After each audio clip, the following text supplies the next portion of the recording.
Bismillahirrahmanirrahim. Elhamdülillahi Rabbil alemin. Vahdahu ve salatu ve selamu ala nebiyyina Muhammedin ve ala alihi ve sahbihi ecmaîn.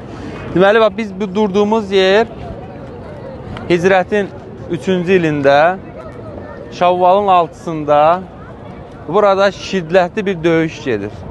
Bir dənə buradan məlumat verək. Bu gördüyünüz dağ, bu dağ. Bunun demək uzunluğu 8 kilometrdir. Uhud dağıdır. Uhudun bir mənası tək deməkdir. Yəni təkləşmiş. Bunun heç bir dağdan bağlılığı yoxdur. Təkdir. Demək, Peyğəmbər s.ə.v mecdindən biz qaldığımız yerdən bura təxmini 5 kilometrdir. 5 kilometr. Sonra isə burada isə bu solda gördüyünüz, bu solda görürsünüzmü? Bunun adı bu döyüşdən qabaq Ayneyn idi. Yəni Uhud döyüşündən qabaq Ayneyn.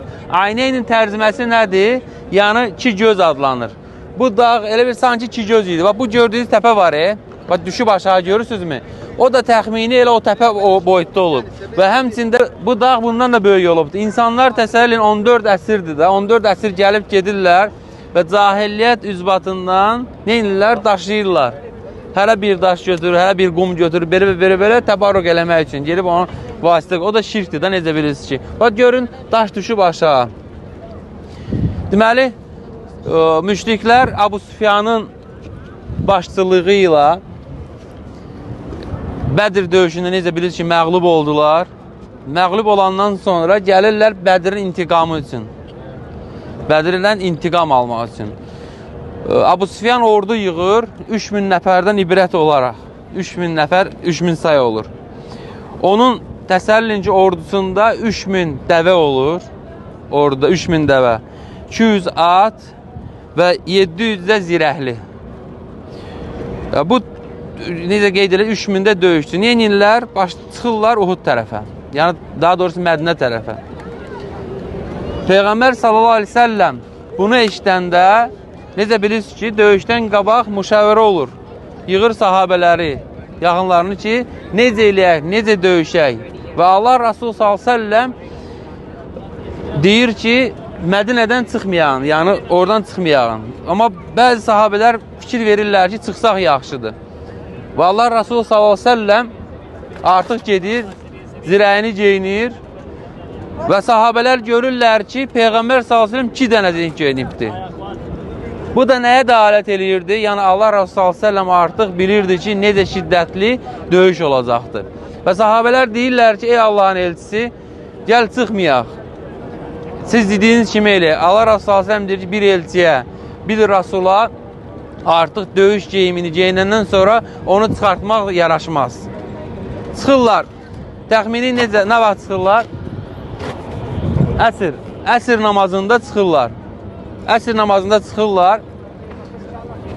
Bura yaxın olan bir yerdə, tam da yaxın yox, belə gəlirlər məğribə çatırlar, məğribi orada qılırlar, işanı da qılırlar. Sonra sübh namazında artıq nə edirlər? Çıxmağa bura qərarlaşırlar, Allahın izni ilə. Təsəvvür ki, qardaşlar və bacılar, o 1000 ordudan Peyğəmbər s.ə.v çıxanda 1000 nəfər ordu olur.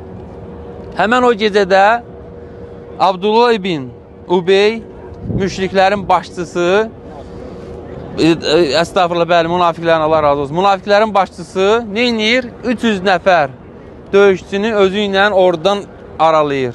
Onların başını yiyir ki, hara geysiz, neyinirsiniz, ölümə geysiz və s. 300 nəfər ayrılır. Və neçə nəfər qalırlar? 700 nəfər qalırlar sahabələr və Allah Rasulü s.ə.v-dən birlikdə. Gəlirlər, çatırlar bura. Allah Rasulü s.ə.v bu gördüyünüz dağın üzərinə 50 dənə oxçu yerləşdirir. 50 oxçu. Ox atanlar. Oxçu yəni, ox atanlar. Onların da başında Abdullah ibn Cübeyr olur. Abdullah ibn Cübeyr. Bu dağı görürsünüz Uhud. Allah Rasulü s.ə.v bu Uhud tərəfdən heç bir təhlükə gözləmirdi.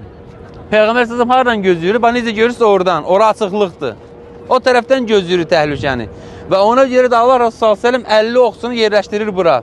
Və deyir ki, gördünüz, məğlub oluruq, oradan düşmürsünüz aşağı. Gördünüz, qələbə çalılıq, yenə də oranı tərk eləmişsiniz. Şiddətli döyüş başlayır. Çox şiddətli döyüş başlayır burada.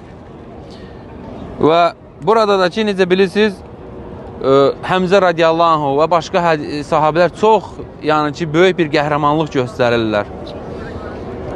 Və artıq necə olur? Elə bil ki, müşriklər başlayırlar qaçmağa, məğlub olurlar. Qaçmağa başlayanda, bunun da ki, təpənin üstündə olanlar, dağın üstündə olanlar görürlər və enirlər.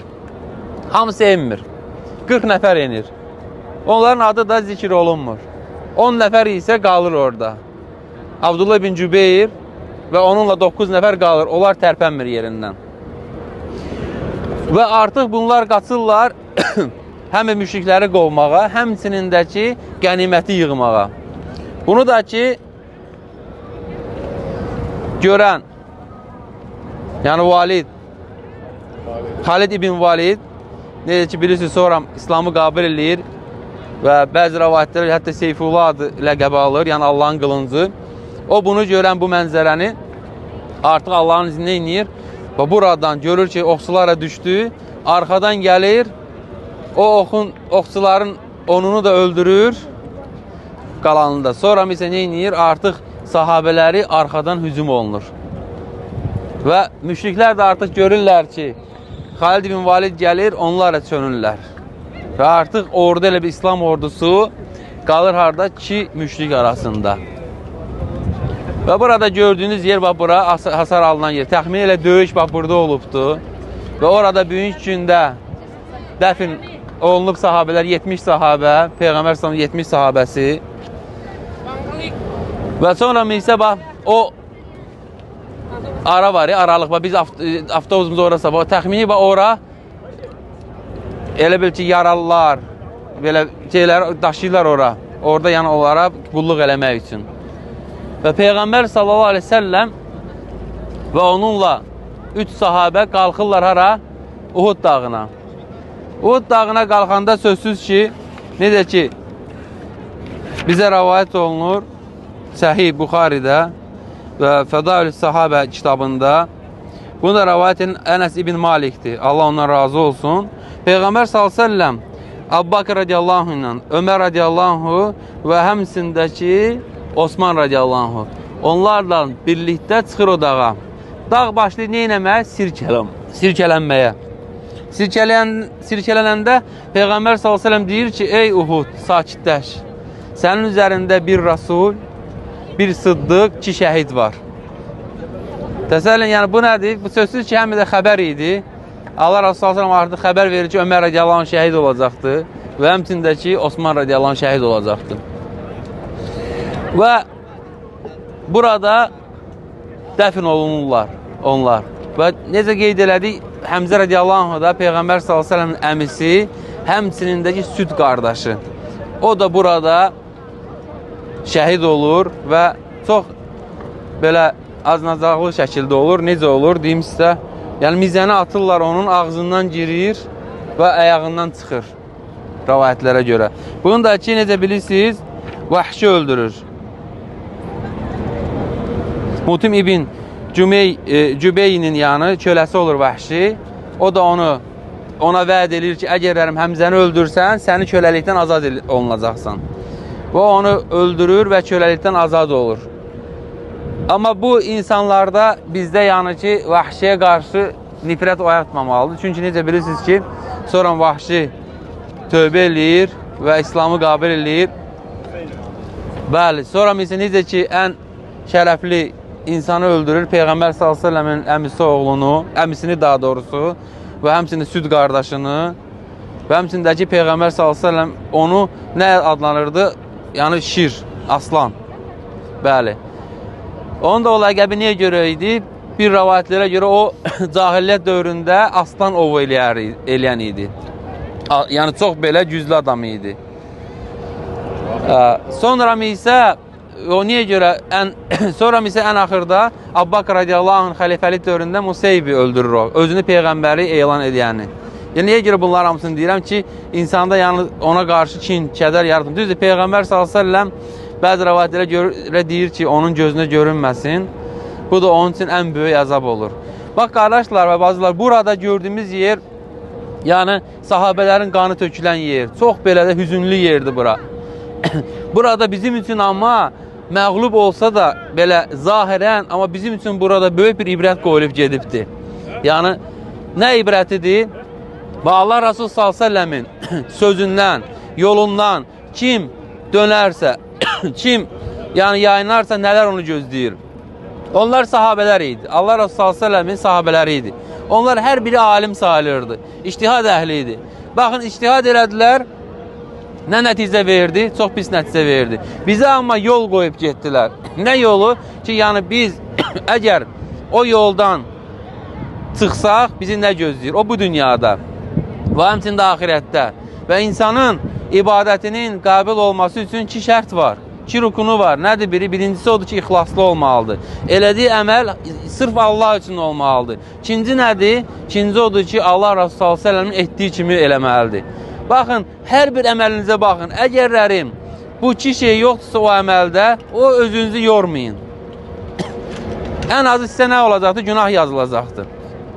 Əgərlərim bidət eləsəniz və bu bidətə görə isə nədir? Necə bilirsiniz, bidət bağışlanmayan günahlardandır, əgər insan tövbə eləməzsə. Niyə görə? Bidət niyə görə belə yəni şiddətli bir günah sayılır? Yəni bidət nə deməkdir? Dində olan yeniliklər. Bəzi insanlar insanları azdırmaq üçün, saçdırmaq üçün fikirlər deyirlər. Onda gəl biz dəvə sürək, onda gəl biz at sürək və yaxud uzunqulaq sürək, piyada gedək, samolyotla niyə gəlirsən bura? Bu şübhələri atırlar insana. Qardaşım, bacılarım, bu deyil. Biz demirik ki, subhanallah, geçsən istidə otur, kondisioner yandırma və yaxud da yox, bizdə söhbət gedir dində olan yeniliklər. Çünki necə bilirsiniz ki, bizim dinimiz artıq Allah Rasulü s.ə.v sağ olarkən kamil oldu. Düzdürmü? Allah subhanallah kamillədi bu dini və nemət olaraq bizə verdi. Maidə surəsində gəlir. Deyir, bu gün sizə sizin dininizi kamil etdim və nemət olaraq sizə İslam dinini verdim. Nə vaxt bu ayə nazil oldu? Əlbəttə Allah Rasulü s.ə.v sağ olarkən. Haradaydı Allah Rasulü s.ə.v? Arafa dağında, yəni həcdə, vida həccində artıq kamil oldu dinimiz, bitdi. Yəni sən nədir? Tapmısan dində Allah Rasulü s.ə.v elədiyi bir şeylər eləməyə artığını istəyirsən və yaxud da nə özünə hesab eləyirsən. Baxın, çox da sizi yormayayım, istidir. Niyə görə deyirik ki, bidət şiddətli bir günahdır? Ona görə ki, bir insan bidət eləməklə Allah subhanahu wa ta'aləni cahillikdə ittiham eləyir. Allah'a sığınırıq bir şeydən. Yəni Allah bilməyibdir bu şeyi, bizə çatdırmayıbdır, bizə nazir eləməyibdir. Biz bunu bilirik, biz bunu eləyirik. Və yaxud da niyə ikinci məsələ? Allah subhanahu wa ta'ala Allah Rasulü s.ə.və çatdırıbdır bu məsələni. Allah Rasulü s.ə.v bizdən onu gizlədibdir. Təsəlliyin. Yəni olası şeydir bu? Əlbəttə ki, yox. Ona görə bizə nə üzərimizə düşür? Üzərimizə düşür öyrənmək, elm almaq, elmimizi artırmaq. Necə varsa Quranda və Peyğəmbər s.ə.v-in hədislərində var, elə də əməlləmək. Və necə onları başa düşmək? Bunu da deyim, inşallah bundan kifayətlənək. Onları sahabələr necə başa düşüb, necə əməlləyiblərsə elə eləmək. Baxın, bugün gündə insanlar gedir, hansısa qəbri tavaf eləyir, Allahdan gerisindən istəyir, deyir, mən Quranda var bu və yaxud hədisdə var. Və yaxud da gedir özünə bomba qoyur, partladır və yaxud da gedir müsəlmanlara ziyan verir, deyir, bu dində var. Yəni, bəyən bizə Quran bunu əmr eləyir? Əlbəttə yox. Bu haradadır problem? Bunların anlayışında. Bunlar bunu necə anlayırlar? Öz fəhimləri ilə və yaxud da dırnaq arası olan alimlərin fəhimləri ilə. Özləri alim deyir onlara, amma onlar heç kimdə alim saymır. Ona görə Peyğəmbər s.ə.v nədir qardaşlar? Dedi ki, mənim ümmətim 73 firqəyə bölünəcək. Necə ki, Yahudilər 71, Nasranilər 72, mənim ümmətim isə 73-ə. Və dedilər ki, Peyğəmbər s.ə.v dedi ki, ondan biri cənnətə daxil olacaqdır. Və Allah Rasulü s.ə.v necə bilirsiniz ki, sahabələri bir şey qaranlıq qalanda həmən neynərləri soruşarlardı. Dedilər, ey Allahın elçisi, onlar kimlər olacaq? O dedi ki, Peyğəmbər s.ə.v mən nə üzərdəyimsə bugünkü gündə və həmçindəki sahabələrim nə üzərindədirsə, onun üzərində olanlar. Siz necə bilirsiniz ki, Peyğəmbər s.ə.və ondan qabaq elçilərə verilməyən 6 xüsusiyyət verilmişdi. Ondan biri də nə idi? Az danışardı, amma sözünün böyük mənası var idi. Peyğəmbər s.ə.v bəyəm deməyə kifayət deyil ki, mən nə üzərdəyəmsə onun üzərində olmaq əlbəttə kifayət edir. Yəni Peyğəmbər artıq söz dedi. Deyə bilməzdi axı bunu. Niyə görə bəs onu qeyd edir?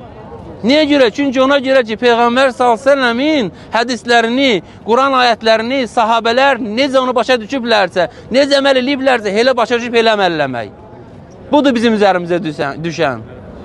Bunu eləsə, inşallah nicat tapanlardan olacaq. Bunu eləməzsək, nə olsun, sən Quran ayəsi gedirsən, filankəsin yanı, o da sənə Quran ayəsi deyir, hədis deyir, o birisinin yanı, o da sənə Quran ayəsi, hədis deyir. Amma problem oradadır, əlbəttə problem orada deyil, problemləri anlamaqdadır. Baxın qardaşlar, burada bizə də sahabələr böyük bir ibrət qoydular. Biz də nə etməliyik? Onların qoyub getdiyi ibrəti əməl eləməliyik.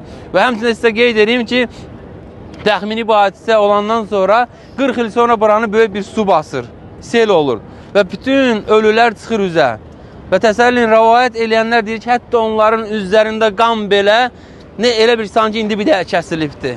Elə idi. Sonra biz onları daha dərin dəfn edirlər. İndicə qardaşlar, burada xüsusi olaraq və bazılar xüsusi olaraq bir şey yoxdur. Sadəcə olaraq ora gedirik və qəbirstanlığa girərkən edilən duanı edirik. Mən inşallah deyəcəm və təkrarlayacaqsınız və yaxud da orada yazılıb hamısı. Müxtəlif dillərdə yazılıb. Ərəb dilində də yazılıb, İngilis dilində də yazılıb və s. Onu oxuyuruq Allahın izni ilə və sonra isə inşallah gedirik. Allah daha doğrusunu bilir. Rəbbimdən diləyirəm ki, bizi eşitib faydalarını eləsin.